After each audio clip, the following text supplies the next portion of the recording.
नमस्कार, जय हिंद, वंदे मातरम। आप सभी विद्यार्थियों का स्वागत है आपके अपने यूट्यूब प्लेटफॉर्म उदय एजुकेशन में। विद्यार्थियों, आज के स्टूडियो में बात करेंगे वार्षिक परीक्षा 2026 की दृष्टि से इम्पोर्टेंट कक्षा 7वीं के सामाजिक विज्ञान के पेपर के बारे में, जो कि आपके आने वाले एग्जाम की दृष्टि से बहुत इम्पोर्टेंट रहने वाला है। तो विद्यार्थियों, इस वीडियो को अंत तक देखिए, आपके मित्रों तक शेयर भी जरूर कीजिएगा। साथ ही अभी तक आपने हमारे चैनल को सब्सक्राइब नहीं किया तो चैनल को भी सब्सक्राइब कर दीजिएगा। यहाँ पर जितने भी प्रश्न बताए जा रहे हैं आपके एग्जाम की दृष्टि से 101% महत्वपूर्ण रहने वाले हैं। चलिए, पहला प्रश्न है, भूगोलवेत्ता अल इदरिसी कहाँ का निवासी था? हर बार आपके एग्जाम में ये प्रश्न पूछा जाता है। तो अल इदरिसी कहाँ का निवासी था? अरब का था, यानी ऑप्शन अ रहेगा इसका सही आंसर, अरब। अगला है, दिल्ली के सुल्तान इल्तुतमिश की बेटी कौन थी? रजिया, चांद बीबी, मेहरू जिन्ना या फिर इनमें से कोई नहीं। तो रजिया सुल्तान है वो इनकी बेटी थी। 4 साल तक इसने राज किया था। अगला प्रश्न है, नयनार संत किसके उपासक थे? तो नयनार है वो शिव, विष्णु, राम या ब्रह्मा। मेरे हिसाब से नयनार है वो शिव के थे और अलवार है वो विष्णु के थे। अगला है, पृथ्वी की सबसे आंतरिक परत कौन सी है? तो सबसे आंतरिक परत है वो क्रोड है, ठीक है। और सबसे ऊपरी परत है वो परपट्टी है और बीच वाली वो मेंटल है। तो 3 परतें होती हैं पृथ्वी की। अगला है, सरकार का मुखिया होता है राज्यपाल, मुख्यमंत्री, राष्ट्रपति, विधानसभा अध्यक्ष। तो विद्यार्थियों, इसका सही आंसर क्या होगा? आप प्रश्न संख्या 5 और इसका उत्तर आप जरूर लिखिएगा। अगला प्रश्न है, हिरण्य गर्भ नामक अनुष्ठान ब्राह्मणों की सहायता से संपन्न किया जाता था। तो यहाँ पर ब्राह्मण लिखना है। अगला है, भूपरपट्टी के नीचे जहाँ कंपन आरंभ होता है भूकंप केंद्र कहलाता है। क्या कहलाता है? भूकंप का केंद्र कहलाता है। सहारा रेगिस्तान देशों से घिरा हुआ है। कितने देशों से घिरा हुआ है? 11। अगला है, भारतीय संविधान में सभी व्यक्ति को समान माना जाता है या फिर बराबर मानता है। अगला है, हमारे लोकतंत्र का आधार है संविधान। इसमें आपको लिखना है संविधान हमारे लोकतंत्र का आधार है। अगला प्रश्न है, संविधान क्या है? तो कानूनों का लिखित रूप संविधान कहलाता है। संविधान से ही ज़्यादातर देश है वो चलता है। संविधान नियमों का एक प्रकार का संग्रह होता है। अगला है, स्वास्थ्य सेवाओं को कितने वर्गों में बांट सकते हैं? तो स्वास्थ्य सेवाओं को 2 वर्गों में बांट सकते हैं, निजी और सामुदायिक, ठीक है। और अगला है, किन्हीं 3 किसान आंदोलनों के नाम लिखिए। बिजोलिया किसान आंदोलन, बेंगू किसान आंदोलन और निमोचना किसान आंदोलन। अगला प्रश्न है, इब्न बतूता किस देश से भारत आया था? तो इब्न बतूता है वो मोरक्को देश से आया था। कौन से देश से? मोरक्को, जो कि कहाँ पड़ता है? अफ्रीका में। तो मोरक्को, अफ्रीका आपको इसमें लिखना है। अगला है, जनजातियाँ किन स्थानों पर निवास करती थी? तो जनजातियाँ दुर्गम और पहाड़ी जंगली क्षेत्रों में निवास करती थी। अगला प्रश्न है, रामचरितमानस की रचना किसने की थी? तो गोस्वामी तुलसीदास ने। किसने? तुलसीदास ने। अगला प्रश्न है, मध्याह्न भोजन कार्यक्रम क्या है? तो सरकारी विद्यालयों में मध्याह्न यानी दोपहर के समय दिया जाने वाला जो भोजन होता है, जो कि निःशुल्क होता है, उसे मध्याह्न भोजन कहा जाता है। यह सरकारी विद्यालयों में एकदम फ्री और निःशुल्क दिया जाता है। इसका उद्देश्य है बच्चों का ठहराव करना, गरीब बच्चे भी विद्यालय से जुड़ सके और उनको भी भोजन प्राप्त हो सके, ठीक है। अगला प्रश्न है, सार्वभौमिक वयस्क मताधिकार से क्या आशय है?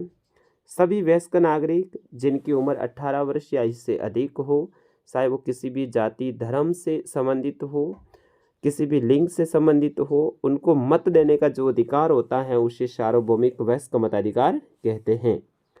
अगला प्रश्न है 15वां, बहुत इंपॉर्टेंट है, आपके राजनीति विज्ञान की बुक है उसका प्रश्न।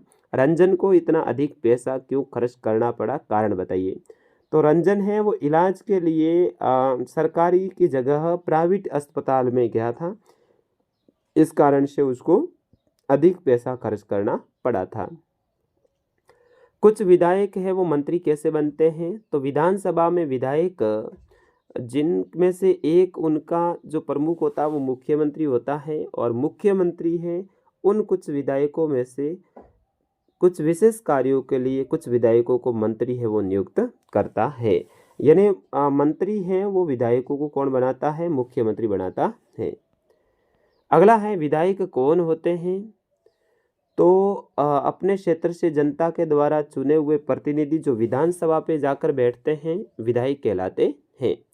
अगला प्रश्न है हाशियाकरण किसे कहते हैं? गरीब लोग जिनको कुछ सुविधाओं से वंचित किया जाता है और उनको हाशिए पे धकेला जाता है तो उसे हाशियाकरण कहते हैं। अगला प्रश्न है साप्ताहिक बाजारों के लाभ बताइए। साप्ताहिक या फिर हाट बाजार में ज़रूरत की सभी प्रकार की वस्तुएं एक ही जगह पर उपलब्ध हो जाती हैं और सस्ती दरों पर भी मिलती हैं, तो इनके ये लाभ हैं। अगला है मानव निर्मित पर्यावरण के 4 उदाहरण दीजिए। मानव निर्मित का मतलब है ऐसा पर्यावरण जिसको मानव ने बनाया हो। तो मानव निर्मित पर्यावरण के 4 उदाहरण जैसे कि सड़क मानव बनाया, मकान, पुल, पार्क, ठीक है, चारपाई, घर, आप जितना बनाओ उतना कम है। तो इसमें मानव ने जो चीज़ें बनाई है उनके नाम आप लिख सकते हैं।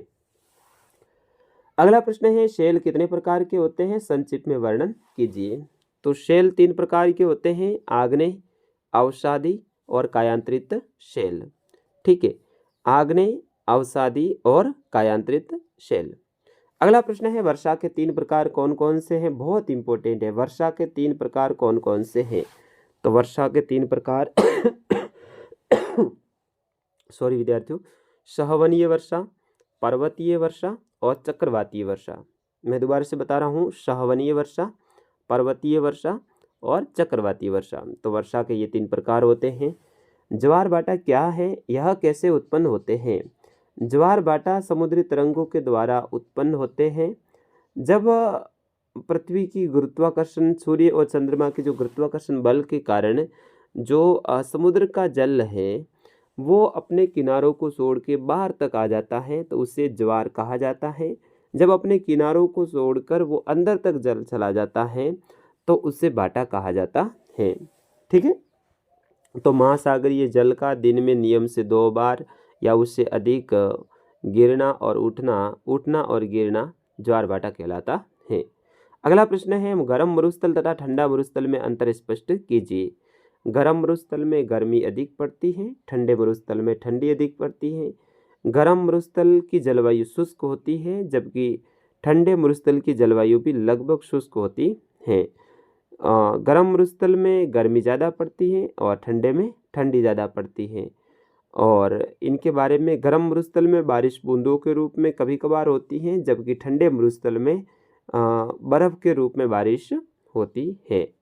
ठीक है, और गर्म मरुस्थल में लोग सूती वस्त्र पहनते हैं जबकि ठंडे मरुस्थल में लोग ऊनी वस्त्र पहनते हैं। तो इस तरह से इसमें आप अंतर बता सकते हैं। वनों से होने वाले लाभों का वर्णन करना, यानी वनों से क्या क्या लाभ होते हैं, तो ये तो आप सभी को आता है, बिल्कुल ईजी है। और 26वां है खनिज किसे कहते हैं, इनका महत्व बताइए। 27वां है दलहन एवं तिलहन से आप क्या समझते हैं? ऐसी फसलें जिनसे दाल प्राप्त की जाती है दलहन कहलाती हैं और ऐसी फसलें जिनसे तेल प्राप्त किया जाता है तिलहन की फसलें कहलाती हैं। दलहन में आप मूंग, मोट, उड़द वगैरह बता सकते हैं। तिलहन में तेल, सरसों, तिल, सरसों वगैरह ये बता सकते हैं। और राजस्थान के 41 जिलों के नाम आपको याद होने चाहिए, तो वो भी आ सकता है। तो इस तरह से आपके ये प्रश्न आने वाले हैं। मैंने पूरा पेपर आपको उत्तर सहित बताया। अगला पेपर कौन से विषय का आपको चाहिए ज़रूर कमेंट करके बताइए। फिलहाल इस वीडियो में इतना ही। नमस्कार, जय हिंद।